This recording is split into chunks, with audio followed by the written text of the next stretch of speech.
నమస్తే, నేను ప్రశాంత్. అమెరికాలో ఉండే భారతీయులకి ఒక గుడ్ న్యూస్. తొందరలోనే మన ప్రధాని మోదీ అమెరికా ట్రంప్ను అయితే కలవబోతున్నారు. ఇంతకీ ఎప్పుడు, మరి కలిసి ఏం మాట్లాడబోతున్నారు? దీని గురించి అయితే మాట్లాడేందుకు ప్రస్తుతం మనతో పాటు సీనియర్ జర్నలిస్ట్ సిఎస్ రావు గారు ఉన్నారు. నమస్తే అండి. నమస్తే సార్, అమెరికాలో ఉన్న మన భారతీయులకి ఒక మంచి గుడ్ న్యూస్ అనేది చాలా వినిపిస్తుంది. అదేవిధంగా ఇప్పుడు ప్రధాని మంత్రి కూడా తొందరలోనే అమెరికాకి పర్యటనకి వెళ్ళనున్నారని చెప్పేసి కూడా కొంచెం వినిపిస్తుంది. సో అక్కడికి వెళ్ళి మరి ఏం చేయబోతున్నారు, అంటే ఎలాంటివి మాట్లాడబోతున్నారు?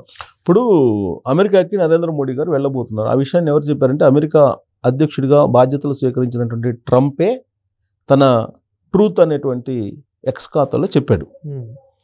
బహుశా నెక్స్ట్ మంత్ ట్రంప్ కలవబోతున్నాడు నరేంద్ర మోడీ భారత ప్రధానమంత్రి అని చెప్పి వైట్ హౌస్ అనౌన్స్ చేసింది. అవును, టెంటేటివ్గా డేట్ ఫిక్స్ కాలేదు, నెక్స్ట్ మంత్ రాబోతున్నారు అని చెప్పి మేబీ ఫిబ్రవరిలో అని చెప్తున్నారు.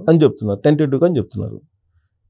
ఎందుకు చెప్తున్నారు అంటే, నరేంద్ర మోడీ గారు కాల్ చేశారు, ఫోన్ చేశారు ట్రంప్కి, అమెరికా అధ్యక్షుడికి ఫోన్ చేసి మాట్లాడి ఆయనకి అభినందనలు తెలిపారు.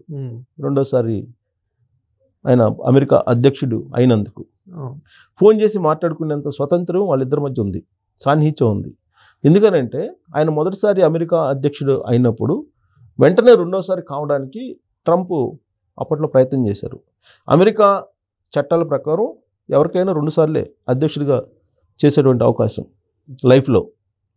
సో వరుసగా రెండుసార్లు ఆయన అధ్యక్షుడు అయితే బాగుంటుందని చెప్పేసి అప్పుడు నరేంద్ర మోడీ గారి యొక్క సపోర్ట్ కూడా తీసుకుని హౌ డు మోడీ అని చెప్పి అక్కడ కార్యక్రమం పెద్ద ఎత్తున పెట్టారు అమెరికాలో. ట్రంప్కి మద్దతు ఇస్తూ ట్రంప్ని గెలిపించాలని చెప్పి రెండోసారి నరేంద్ర మోడీ గారు అక్కడ ఉండేటువంటి అమెరికన్ ఇండియన్స్కి అక్కడ సంకేతాలు ఇచ్చారు. అయినప్పటికీ అప్పుడు ట్రంప్ ఓడిపోయారు, ఇప్పుడు గెలిచాడు. అప్పుడు ఓడిపోయినా నరేంద్ర మోడీ గారు తన సాన్నిహిత్యాన్ని కొనసాగిస్తూ ఉన్నారు. ఇటీవల జరిగినటువంటి 2024లో జరిగినటువంటి ఎన్నికల్లో కూడా ట్రంప్కి మద్దతు ఇచ్చారు నరేంద్ర మోడీ గారు. అక్కడికి వెళ్ళి హౌ డు మోడీ లాంటి కార్యక్రమాలు చేయకపోయినప్పటికి కూడా భారతదేశంలో ఉంటూ ట్రంప్కి మద్దతు ఇస్తూ భారతీయులను, అమెరికన్లో ఉండేటువంటి ఇండియన్స్ని ఈయన కొంత మోటివేట్ చేసి తనకు ఉన్నటువంటి నెట్వర్క్ ద్వారా ప్రచారం చేయించారనేది వినిపిస్తుంది రాజకీయ వర్గాల్లో. అంటే సాన్నిహిత్యం అయితే కొనసాగింది, ఆయన అధ్యక్షుడిగా ఉన్నా లేకపోయినా సాన్నిహిత్యం కొనసాగింది. వాస్తవంగా ఏంటంటే, వలసవాదులకి అనుకూలంగా ఉండేటువంటి పార్టీ ఏంటంటే డెమోక్రటిక్ పార్టీ అని అంటారు అమెరికాలో. కానీ రిపబ్లికన్ పార్టీ అధికారంలోకి వచ్చింది. ఇప్పుడు Trump Republican party, Biden democratic party. పైగా ఇండియా ఎప్పుడు కూడా, ఇండియన్ గవర్నమెంట్ డెమోక్రటిక్ పార్టీకే కొంత దగ్గరగా ఉంటుంది.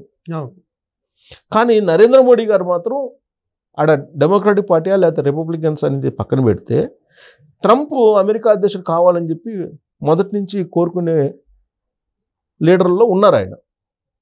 అలాంటి సంకేతం కూడా ఉంది ప్రపంచవ్యాప్తంగా కూడా.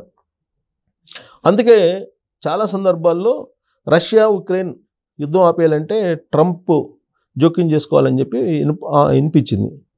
ఎప్పుడైతే అమెరికా అధ్యక్షుడిగా ట్రంప్ అయ్యారో, ఆ ట్రంప్ జోక్యం చేసుకోవాలి అని, ట్రంప్ అధ్యక్షుడు కాకముందు నరేంద్ర మోడీ గారు జోక్యం చేసుకోవాలి ఆ యుద్ధాన్ని ఆపడానికి అని చెప్పేసి ప్రపంచవ్యాప్తంగా చాలామంది అలాంటి అభిప్రాయం వ్యక్తం చేశారు ప్రముఖులందరూ కూడా. ఇప్పుడు ట్రంప్ జోక్యం చేసుకుంటే ఆ యుద్ధం ఆగిపోతుంది అని అంటున్నారు. అంటే ఒక బలమైనటువంటి నాయకులు ప్రపంచంలో ఇద్దరు కనిపిస్తున్నారు ఇప్పుడు. ఒకటి ట్రంప్, రెండు నరేంద్ర మోడీ గారు. అవును. సో వీళ్ళిద్దరూ ఎందుకు బలంగా ఉన్నారు అని అంటే, రాబోయేటువంటి రోజుల్లో ఒక పెద్ద ఆర్థిక వ్యవస్థగా ప్రపంచంలో భారతదేశం ఎదగబోతుందని చెప్పి ఆర్థికవేత్తలు చెప్తున్నారు. తర్వాత అగ్రరాజ్యం అధ్యక్షుడు ట్రంప్. సో వీళ్ళిద్దరి మధ్య సాన్నిహిత్యం ఉంది అని అంటే, డెఫినెట్గా అమెరికా అధ్యక్షుడితో సాన్నిహిత్యం ఉందంటే భారతదేశం ప్రధానమంత్రికి కూడా ఖచ్చితంగా ఇంపార్టెన్స్ ఉంటుంది. పైగా చైనా, రష్యా ఇవి ఉన్నప్పటికీ కూడా నరేంద్ర మోడీ గారు విదేశాంగ విధానాన్ని కానీ లేదా ద్వైపాక్షిక సంబంధాలను కానీ కొనసాగించే దాంట్లో చాలా వ్యూహాత్మకంగా వ్యవహరిస్తుంటాడు అనేది ఆయన మీద ఉన్నటువంటి ఒక నమ్మకం. అందుకే ట్రంప్, నరేంద్ర మోడీ గారు కలయిక, వాళ్ళిద్దరు కలుస్తున్నారు అనేది ఒక ఆశాజనకమైనటువంటి గుడ్ న్యూస్ ఎవరికి, అమెరికన్ ఇండియన్స్కి. అంటే మనకి ఇక్కడ ఆల్రెడీ భారతీయులకి ఉద్యోగాలు ఇప్పట్లో అంటే గతంలో లాగా దొరకట్లేదు, అదే విధంగా రిస్ట్రిక్షన్స్ కూడా నడుస్తున్నాయి. సో చాలా మంది తీసేసే అవకాశం కూడా ఉంది అన్నట్లయితే మనకు చాలా వినిపిస్తుంది. మరి ఈ మీటింగ్ తో భారతీయులకి కొంచెం ఇంకేమైనా ఉద్యోగాలు రావచ్చా అక్కడ?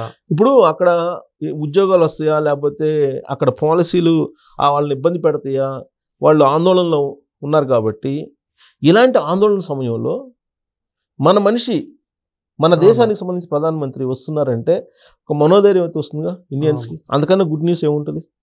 బాధల్లో ఉన్నటువంటి వాళ్ళకి ఎవరికైనా సరే ఆత్మీయులు వస్తే సగం బాధ అయితే తగ్గిపోతుందిగా. వాళ్ళ పూర్తి స్థాయిలో బాధ తగ్గించలేకపోవచ్చు. ఆసుపత్రిలో ఎవరైనా ఒక రోగి ఉన్నాడు అనుకుందాం, ఆ రోగికి పూర్తి స్థాయిలో మనం ఏం చేయలేం, అక్కడ డాక్టర్లే చేయాలి. కానీ ఆత్మీయులు వెళ్ళినప్పుడు ఒక ధైర్యం, వాళ్ళకి ఒక ధైర్యం వస్తుంది. అలానే ట్రంప్ అమెరికా వెళ్తున్నారంటే అమెరికన్ ఇండియన్స్కి ఖచ్చితంగా ఒక రకమైనటువంటి మనోధైర్యం వచ్చేటువంటి అవకాశం ఉంది, డెఫినెట్గా ఉంది, దాంట్లో ఎలాంటి సందేహం లేదు. అయితే అక్కడ పాలసీలు మార్చుకుంటారా నరేంద్ర మోడీ గారు వెళ్ళిన తర్వాత అని అంటే, అమెరికా పాలసీలు ఎందుకు మార్చుకుంటుంది? ఏ దేశానికి సంబంధించిన పాలసీలు ఆ దేశానికి ఉంటాయి. ఇప్పుడు ఏ విధంగా అయితే ఇక్కడ సిఏఏ అమలు చేస్తున్నారు కదా, పౌరసత్వం, దీన్ని ఆపమని చెప్పి ట్రంప్ చెప్తే ఇక్కడ వింటారా? ఎవరు కదా. ఏ దేశంలో ఉన్నటువంటి పాలసీలు ఆ దేశంలో ఉంటాయి, ఏ దేశంలో ఉన్నటువంటి విధానాలు ఆ దేశంలో అమలు అవుతూ ఉంటాయి. అలాగే అక్కడ కూడా అమలు అవుతూ ఉంటాయి. కాకపోతే ఇప్పుడు అమెరికా సిచ్యువేషన్, అమెరికాలో ఉండేటువంటి పరిస్థితులు మనం చూస్తే ఆర్మీని రంగంలో దింపారు, అక్రమ వలసదారులని పట్టుకుంటున్నారు, పట్టుకొని యుద్ధ విమానాల్లో పంపించేస్తున్నారు. కొంతమందిని అయితే గొలుసులతో కట్టేసి కాళ్ళకు కూడా బంధించేసి విమానాల్లో పంపిస్తున్నారు. ఈ పంపిస్తున్నటువంటి క్రమంలో బ్రెజిల్, మెక్సికో, కొలంబియా ఇవన్నీ కూడా వ్యతిరేకిస్తున్నాయి. వ్యతిరేకిస్తున్నప్పటికి కూడా వైట్ హౌస్ ఇచ్చినటువంటి వార్నింగ్ తోటి కామ్ అయిపోయినాయి. కానీ ఇప్పుడు జరుగుతున్నటువంటి పరిణామాలు చూస్తే మెక్సికో, బ్రెజిల్, తర్వాత కొలంబియా, ఈ దేశాలకి అమెరికా చుట్టుపక్కల ఉన్నటువంటి దేశాలకు సంబంధించినటువంటి వాళ్ళ విషయంలోనే ఇలా చేస్తున్నారు తప్పితే ఇండియన్స్, అమెరికన్ ఇండియన్స్ ఎవరిని కూడా ఇప్పుడు పట్టుకొని గొలుసులతోటి కట్టేసి లేదంటే కాళ్ళను బంధించేసి యుద్ధ విమానాల్లో పంపించినటువంటి సంఘటనలు అయితే లేవు కదా ఇప్పటి వరకు. అవును, అంటే ఇండియన్స్కి ఎంతో కొంత అక్కడ గౌరవం ఉంది. ఎందుకు ఉంది అని అంటే బికాజ్ ఆఫ్ నరేంద్ర మోడీ గారికి అమెరికా అధ్యక్షుడితో ఉన్నటువంటి సాన్నిహిత్యం.